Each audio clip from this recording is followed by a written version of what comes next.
este bloque no vamos a hablar de la policía, vamos a hablar de la situación de el comercio, de la pequeña empresa, de obviamente las pymes y estos anuncios que se hicieron la semana pasada y la diferencia o no que existe entre esos anuncios y la realidad que viven las pymes en Santa Fe. Está con nosotros Roberto Slobodianuk, vicepresidente regional de CAME. ¿Cómo le va? Gracias por venir. Buenas noches, gracias por la invitación. ¿Cómo tomaron en principio ustedes estos anuncios que realizó la semana pasada el presidente?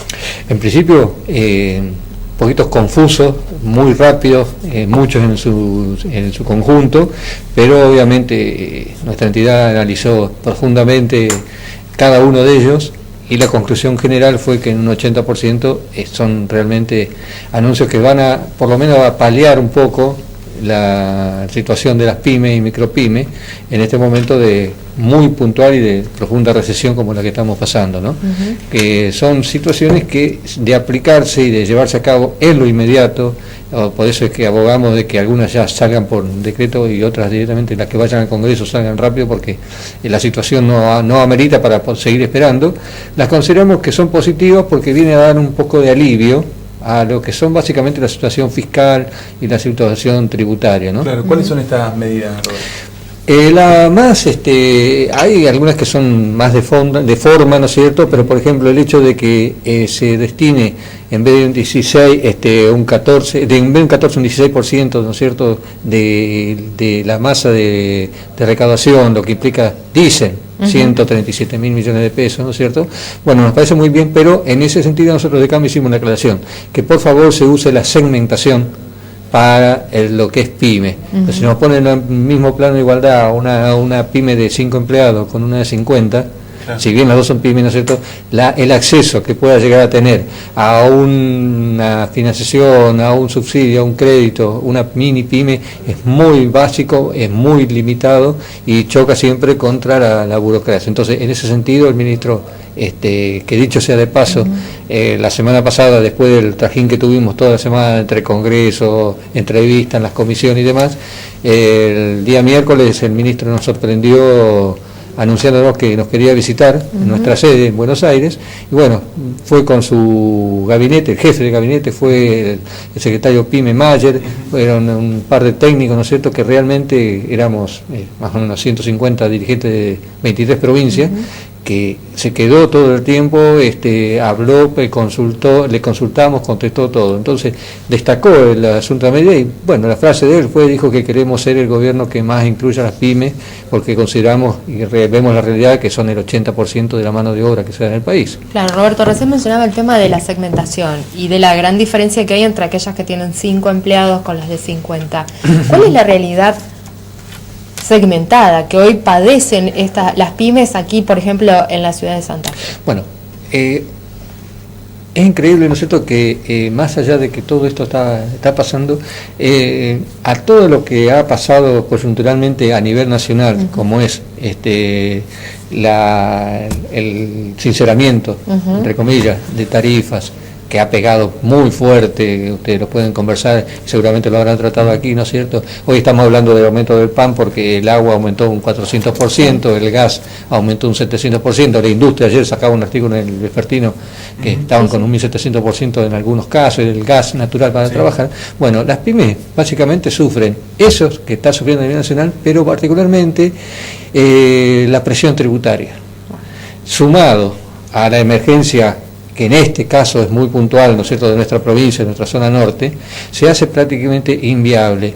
En ese sentido, termino de conversar recién con el presidente de FESECO, que han hecho un pedido urgente a AFIP para que suspendan por el momento esa cláusula automática que marca los interdictos, los embargos a las cuentas y demás cuando hay un pequeño atraso y que hacen de que uno emita un cheque y si tiene el interdicto, ese cheque no se puede, y de ahí al bloqueo o al bloqueo de la cuenta bancaria hay un paso. Entonces, que tengan digamos un poquito la consideración de ver de que hoy no se estén aplicando o que haya algún tipo de afloje, ¿no? Roberto, ayer José Bordón hablaba de esta emergencia hídrica y de cómo impacta fundamentalmente en el sector productivo.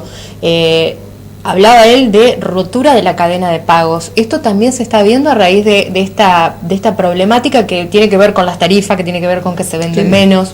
Yo siempre lo llevo al ejemplo. Nosotros acá tenemos a los amigos Quintero, Guillermo Bengo, ¿no es cierto?, que la sufren todas, porque como ellos lo que cosechan no tiene más de 20 centímetros, claro. Sopla el viento, se lo lleva, viene el agua, los tapa, pobre, y bueno, y arranca, ¿no es cierto? Bueno, eso provoca tiene una rata de recuperación, porque evidentemente donde ya pudieron pisar hoy, ya están sembrando de vuelta, van a tener ayuda. Pero en el norte, CAME tiene su sección de economías regionales, y se hizo el otro día una convención con más de 400 productores de todo el país, y en el norte nuestro, por ejemplo, estuve preguntando en el departamento de San Cristóbal y todo eso, dice, un ejemplo, claro, vayan al centro de San Cristóbal, al centro de San Guillermo, y vean los que son los comercios. No compran y no le pagan lo que deben, entonces de ahí a una rotura de cadena de pago está simplificado en el ejemplo que le doy. Eso es lo más básico. Llévenlo al banco, llévenlo a los impuestos, llévenlo a las tributaciones que no se pueden pagar, y la mercadería que están, o sea, el producto que están perdiendo por no poder sacar la leche de los campos, ¿no? Mencionaba recién, Roberto, que una de las frases del ministro de Producción fue que quieren ser el gobierno que mayor incluya a las pymes. Después bien mencionabas, los tarifazos, la verdad que me parece que más que incluir, o por lo menos los tarifazos sin tener en cuenta el impacto que iba a tener en estos sectores. Lo reconoció el ministro, más allá de que él no lo estableció un par suyo que fue Aranguren, pero reconocen, por lo menos con los voceros del gobierno nacional que hablan o que pueden tener contacto, que bueno, que no hubo una correcta lectura del impacto que iba a tener en el sector, en este caso las pymes, pero podemos estar hablando de otros sectores. Este es un ministro particular, es muy simpático, muy abierto, muy locuaz, aparte escucha y contesta. Y en ese sentido, por ahí, no lo dijo explícitamente, pero dijo que parece que como que hubieran empezado al revés. En vez de reforzar un poco a la pyme, prepararlos, estas medidas, haberlas hecho antes, cosa de que ya con 90 días en el IVA uno puede esperar, bueno, y obviamente que lo de las tarifas, también, no lo reconoció, pero evidentemente que habría que haber hecho más fragmentado. Este es el mismo ministro, y esto desnuda un poquito que hay alguna desinteligencia a nivel nacional, porque, bueno, es sabido por ustedes que Sturzenegger va por un lado con un crédito hipotecario que es inviable, por el otro lado le sale a contestar Melconian, Prat-Gay que dice que no va a haber un aumento y sale el ministro y el 1 de mayo hace el aumento del tarifazo de la nafta. Este es el mismo ministro que, bueno, ustedes saben que yo estoy representando un poco también artefactos del hogar, que cuando se pone de nuevo la hora 12 en esta última versión, habla y nos hizo hablar a todos, quedamos todos mal, diciendo que a hora 12 también para artefactos del hogar volvía a los jueves y los viernes. Y no pasó. Y eso fue el jueves que habló, y el viernes sale el boletín oficial que únicamente es hoy domingo. Quedamos todos juntos con el ministro colgados del pincel. Entonces hay una desinteligencia, y ellos reconocen evidentemente que han encontrado toda una avalancha de cosas para hacer, pero que no la están ejecutando en tiempo. Van atrás del problema, digamos que no están previendo las cosas, sino que están yendo atrás de la cosa, y eso no es bueno porque estamos hablando de un país, no de una empresa. Y por el otro lado también están viendo de que aquellos que ponderaron la llegada de este gobierno, de este sistema, ¿no es cierto?, de gobierno, que apoyaron y aplaudieron, cuando ellos le están pidiendo en este momento el apoyo, no lo están. Primero con los aumentos de precios indiscriminados 3 y 4 veces, subido al caballito de las manifestaciones para allá por noviembre, que dijo que estaba todo en 16. Después cuando les piden los precios jubilados que no se anotan, después cuando le dicen que no aumenten, y la última fue esa reunión, esa parodia de reunión del día lunes, con los 200 que muchos dijeron en un Word, poniendo que iban a ver si se comprometían, iban a tratar de comprometerse y demás. Entonces eso es poco serio. Cuando estaban diciendo eso con una mano, con la otra haciendo cuernitos, y al otro día estaban echando gente. Entonces estamos en un clima enrarecido que me parece que si esto no se corrige, el tan ansiado segundo semestre cada vez más lejos. Sí, yo ya estoy pensando de qué semestre estamos hablando, pero no, está cada vez más lejos, lamentablemente, porque esto no es para gozarlo ni mucho menos, porque caemos todos en esto. Recién mencionabas el tema de la participación del Congreso. Mañana se prevé la discusión de la ley antidespido, la llamada ley antidespido. ¿Cuál es la postura que ustedes tienen? Porque hay muchos empresarios que ya han manifestado con este acuerdo que mencionaba recién, que no están de acuerdo, incluso el gobierno ya amenazó con vetarlo. ¿Cuál es la postura? Bien, la postura nuestra fue primero, ¿no es cierto?, que una ley de doble indemnización también representa empresarios, obviamente. Entonces, no era lo ideal. Hecho consumado, se vota en Senado, y bueno, entonces nuestra gestión, muy intensa, hablando con todos los diputados de todos los bloques de todo el país, a través de nuestro sistema de logística, era que por favor se excluyan de esto a las pymes.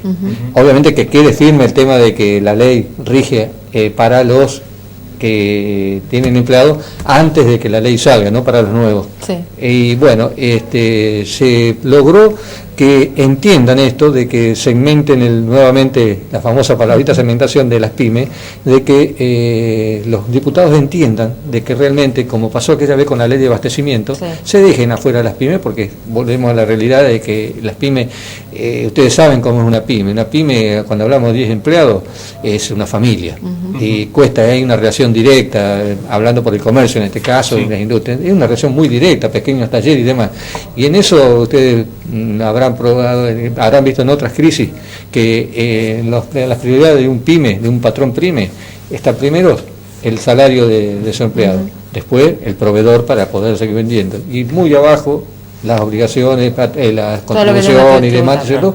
Porque evidentemente necesita el empleado y necesita el producto para seguir funcionando.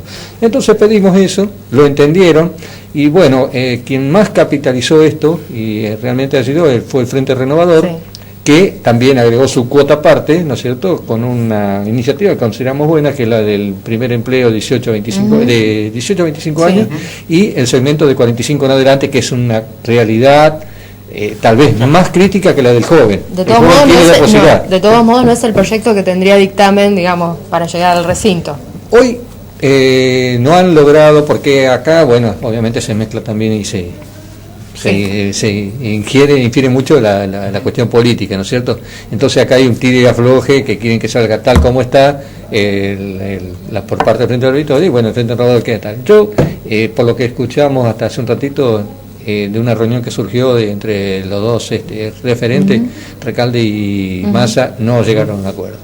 Con lo cual mañana va a ser incierto, digamos, el resultado, o el Frente por Victoria vota lo de Massa, o Massa termina votando lo del Frente. Así que esto es, pero acá lo fundamental es que la ley salga para que, digamos, las pymes quedan excluidas de esto, ¿no sé. Roberto, bueno, seguramente una vez que el Congreso termine de discutir vamos a hacer otra consulta, porque de una forma u otra, si esto se convierte en sanción, habrá que esperar lo que dice el gobierno nacional, si cumple con esta promesa de vetar, y si no es así, si el que prospera es el proyecto de Massa, bueno, obviamente deberá sortear la Cámara de Senadores también. Pero esto no termina, obviamente esto estamos hablando de una ley puntual, 180 días, doble despido y demás. Aquí hay que apuntar a otras cosas. Estábamos hablando de las pymes, y justamente en una muy buena iniciativa la diputada Silvina Frana tiene un par de proyectos que va a elevar al Congreso, ¿no es cierto?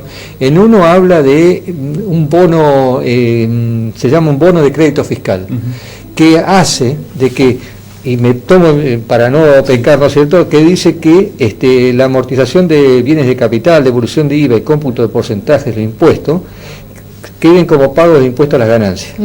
En ese caso, que las micro y pequeñas, ¿no es cierto?, ese porcentaje sea del 70% y las medianas del 50%. Como así también habla en el caso de las tarifas de energía y gas, también tengan un descuento. Puedan ser deducibles de ganancias. Claro, pero una reducción ya en los aumentos, incluso para las pymes de un 80%. Son pedido de máxima, ¿no es cierto?, en las pymes de un 70% y después del 40% para las que tienen más de 50 empleados. Son iniciativas que van a aportar un montón de diputados, que no, por eso lo digo, mañana termina un capítulo, pero el tema pyme, mientras esta coyuntura siga así, va a estar latente y realmente va a ser un tema muy espinoso que hoy está ocupando prácticamente, ustedes lo saben, las prioridades en los temas a tratar, ¿no? Bueno, entonces lo volveremos a molestar en otra oportunidad. No es molestia. Gracias de nuevo por venir. Bueno, nueva pausa en Serie de Noticias, segunda edición, ya regresamos.